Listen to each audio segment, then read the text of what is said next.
अब मेरा परिचय पूरा हो गया हो तो क्या द्वंद्व की अनुमति है महामहिम? नहीं।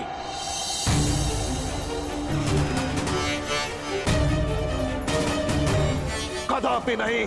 तुम्हें द्वंद्व की अनुमति कदापि नहीं मिल सकती। अर्जुन कुरुवंशी है, अर्जुन क्षत्रिय है, अर्जुन राजकुमार है और तुम केवल एक सूत पुत्र हो।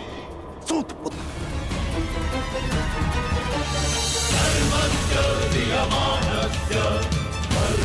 और एक राजकुमार के साथ द्वंद्व की अनुमति एक सूत पुत्र को नहीं दी जा सकती।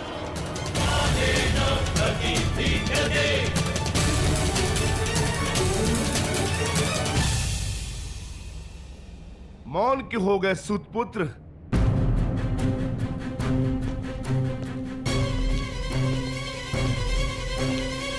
धनुर्धारियों की लाज बचाने आए थे ना? अब अपने कुल और जाति पर कदाचित लज्जा आ रही है।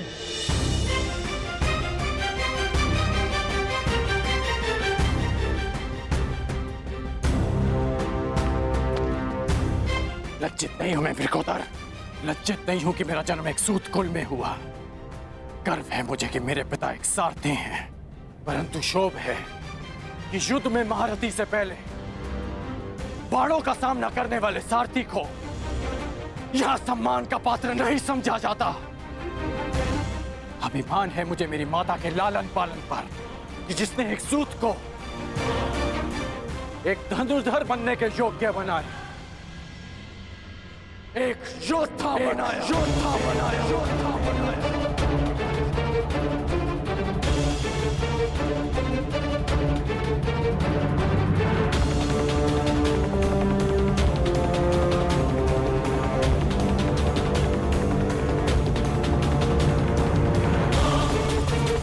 परंतु ग्लानि है कि संसार के सबसे महान योद्धा आज तक कैसे जाति और कुल के युद्ध में उलझे हैं।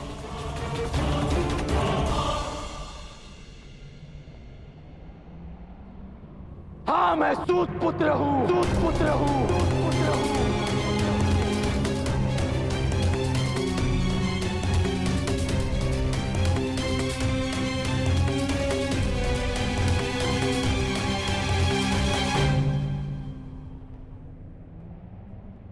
हाँ, मैं सारथी अधराज का पुत्र, अधराज का पुत्र, अधराज का पुत्र, अधराज का पुत्र।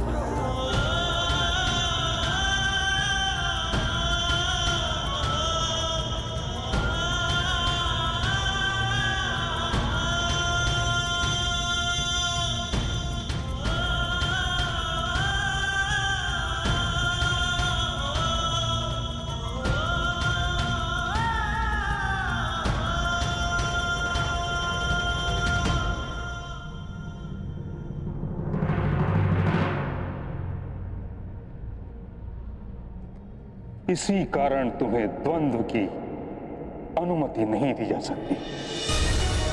केवल एक राजकुमार को ही इस रंगभूमि में द्वंद्व की अनुमति दी जा सकती। क्यों मां महिम? मोती किस सागर से आता है कौन पूछता है? उसे माला में ही पिरोया जाता है ना। सागर जलधारा को स्वयं में समाने से पूर्व उससे उसका उद्धाम नहीं पूछता।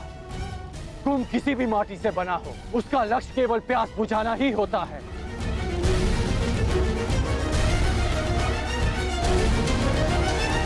किंतु वर्ण प्रथा दशकों से चली आ रही, उसके कुछ नियम हैं जिनका उल्लंघन असंभव है। नियम ये थे कि वर्ण विभाजन कर्म से हो। आप लोगों ने उसे जन्म से जोड़कर नियम बदल डाले, तो आज नियम क्यों नहीं बदल सकते?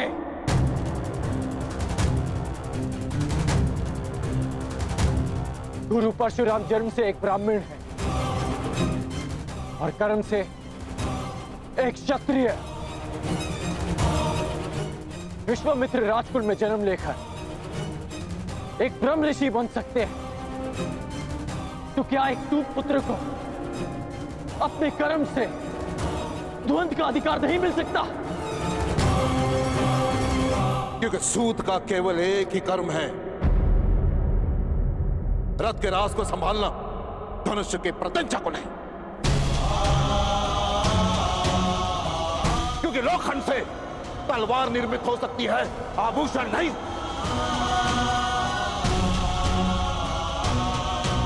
स्वर्ण की माला में केवल मानिक जड़े जा सकते हैं, कोयले के खंड नहीं।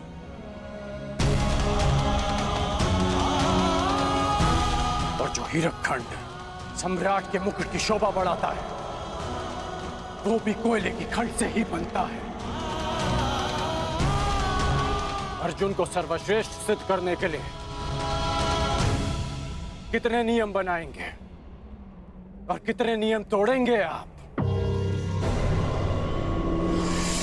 मुझे शिष्य नहीं बनाया, भील पुत्र एकलव्य से गुरु दक्षिणा में दाहिने हाथ का अंगूठा ले लिया।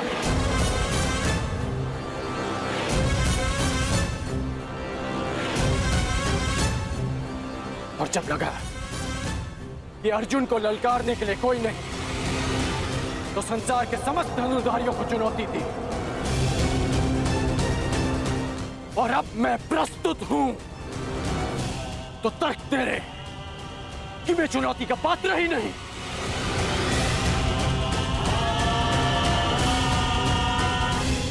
क्या आपकी सोच एक सूत को संसार का भाग नहीं मानती? बस! बस! बस!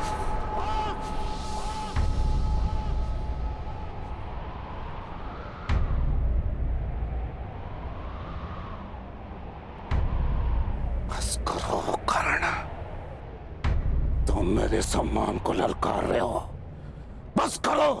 नहीं, मैं आपके अन्याय को ललकार रहा हूं।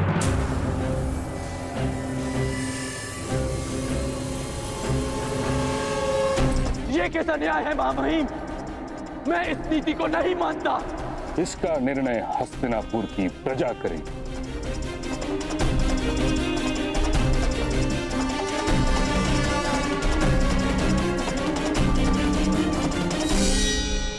जिस हस्तिनापुर के समक्ष तुमने उसके राजकुमार अर्जुन को चुनौती दी है, पूछो उस प्रजा से, क्या वो अपने राजकुमार का द्वंद्व एक सूत पुत्र के साथ होते हुए देखने की इच्छुक है?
अपने प्रश्न का उत्तर मिल गया कर्ण?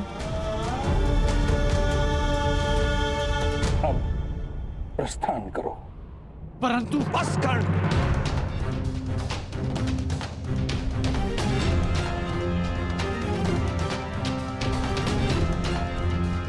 अपने पिता की सीख नहीं स्वीकारी, आचार्य जी की चेतावनी नहीं स्वीकारी, महामहिम का आदेश नहीं स्वीकारा, अब क्या प्रजा का तिरस्कार भी नहीं स्वीकारोगे? घर चलो कर्ण, समझने का प्रयास करो। तुम्हारा जीवन पुरस्कार नहीं, ये तिरस्कार है।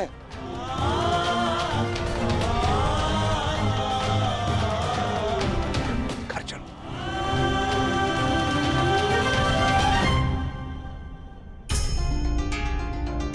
महामहिम, आचार्यवर, इसे क्षमा कर दीजिए।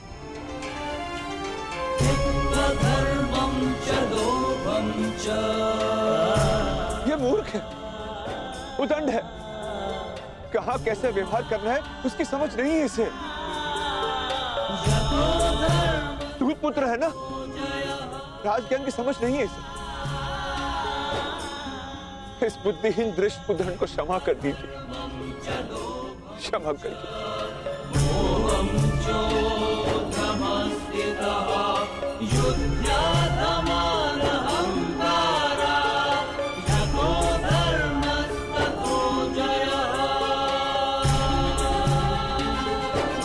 इस बुद्धिहीन दृष्टबुद्धन को क्षमा कर दीजिए, क्षमा कर।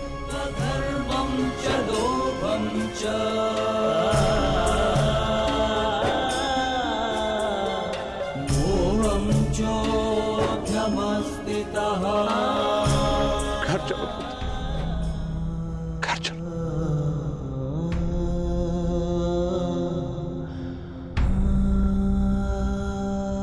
सीखो सूत पुत्र, सीखो। अपने पिता से मर्यादा की सीमा सीखो। सारथी बनने की याचना लेकर आते तो कदाचित अर्जुन की सेवा में रख लेते, परंतु तुम तो द्वंद्व करने चले आए।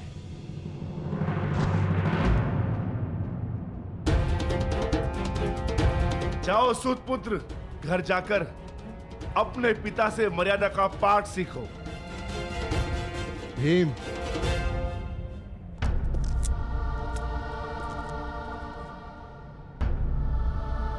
पहले तुम मर्यादा में रहना सीखो।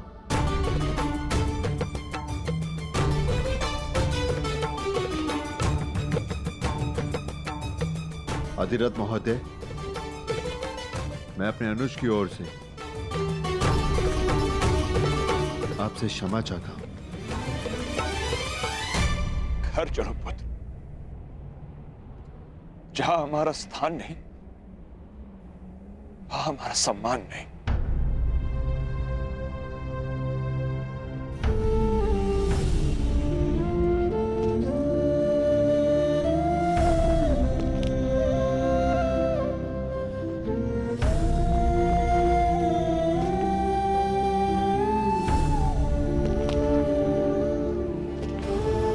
मेरे होने वाले सम्राट, इस अर्जुन के हर दिव्यास्त्र का उत्तर है ये कर्णास्त्र।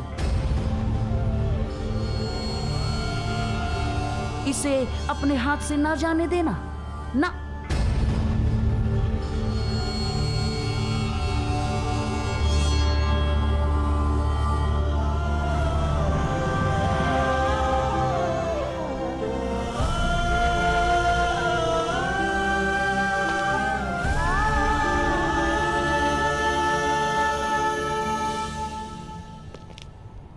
मैं तो धनुर्धारी बनूंगा। जो सूत धनुष का स्पर्श करता है उसका हाथ काट दिया जाता है।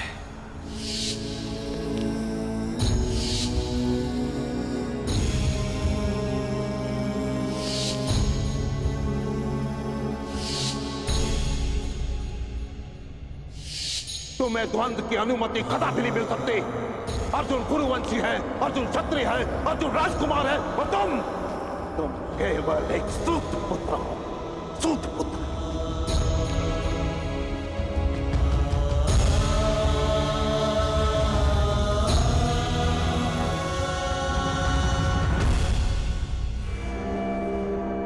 भैरवकांड।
पिताश्री, कर्ण के प्रश्न अनुचित नहीं और ना ही उसकी चुनौती।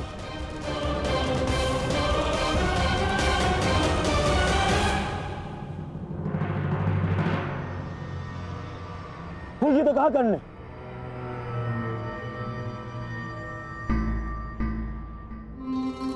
आचार्य ने अर्जुन को सर्वश्रेष्ठ सिद्ध करने के लिए नियम बनाए,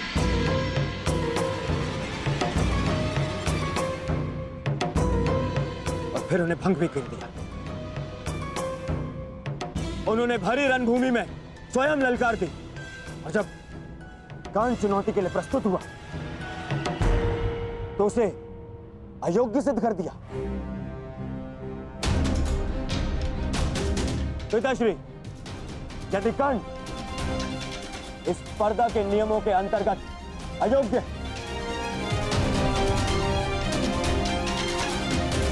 तो मैं दुर्योधन ये घोषणा करता हूं कि ये स्पर्धा ही अन्यायपूर्ण है।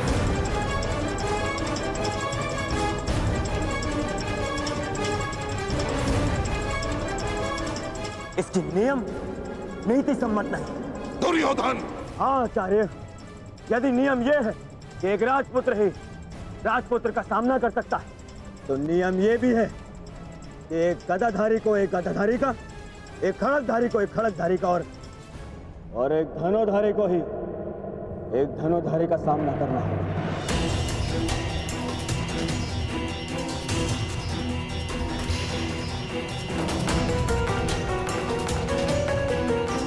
क्या इस नियम का पालन हुआ स्पर्धा में?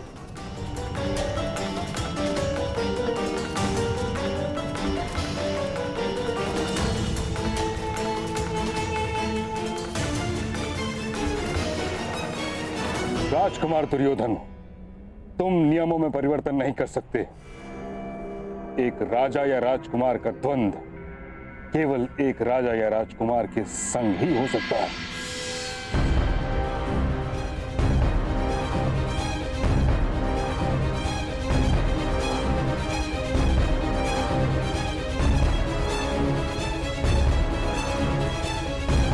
तो ठीक है,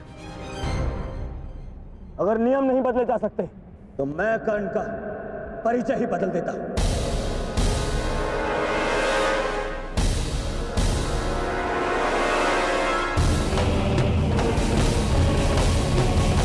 यदि एक राजा या राजपुत्र ही इस रंगभूमि में चुनौती दे सकता है, तो मैं आज कर्ण को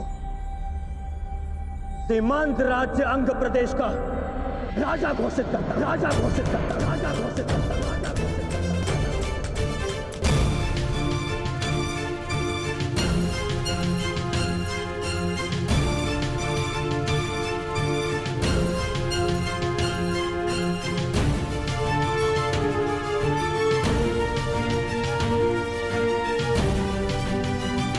से और अभी इसी क्षण से कर्ण अंग प्रदेश का शासक घोषित होता है।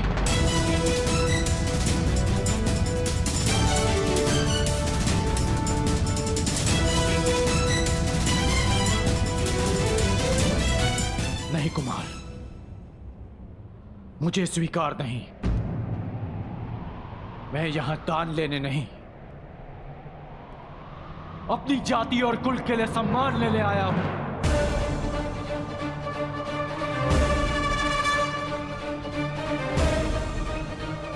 ये दान नहीं है कर्ण, ये मेरी भेंट है। जिस समय मैं शिशिरास्त्र से बंधित था और मेरे गुरु अपने शिष्य अर्जुन के प्रशंसा में व्यस्त थे, तब तुमने मुझे हिमपाश से मुक्त किया। तो बदले में मैं तुम्हें सूतपाश से मुक्त करता हूं। आज से तुम अंग के राजा हो कर्ण। अंग राज कर्ण, अंग राज कर्ण, अंग राज कर्ण, अंग राज कर्ण। और अब न केवल तुम अर्जुन को चुनौती दे सकते हो, बल्कि प्रत्येक वो कार्य कर सकते हो जिसको एक राजा का अधिकार है। एक सूत बनकर तुम समाज में बदलाव ना ला सको, परंतु एक राजा बनकर प्रयत्न अवश्य कर सकते हो। भ्राताश्री, जब तक समाज में परिवर्तन नहीं आएगा तब तक आपके अनुज को शांति नहीं मिलेगी। दुर्योधन, ना तुम युवराज हो और ना सम्राट। तुम्हें इस प्रकार किसी को भी कहीं का राजा बनाने का कोई अधिकार नहीं।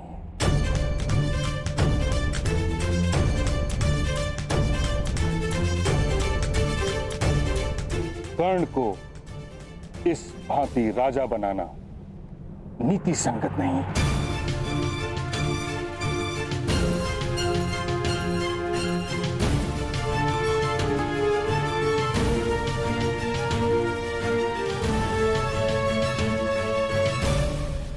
महामहिम ठीक कह रहे हैं महाराज।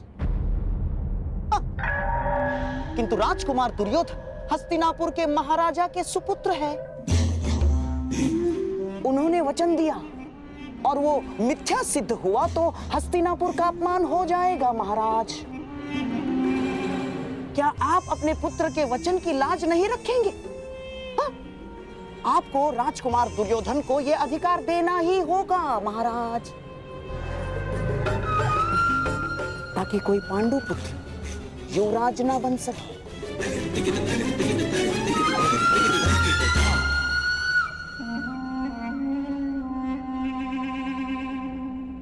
दुर्योधन, तुम मुझसे या ताछरी से मंत्रणा किए बिना इस प्रकार वचन कैसे दे सकते हो? ये अधिकारों का अतिक्रमण है।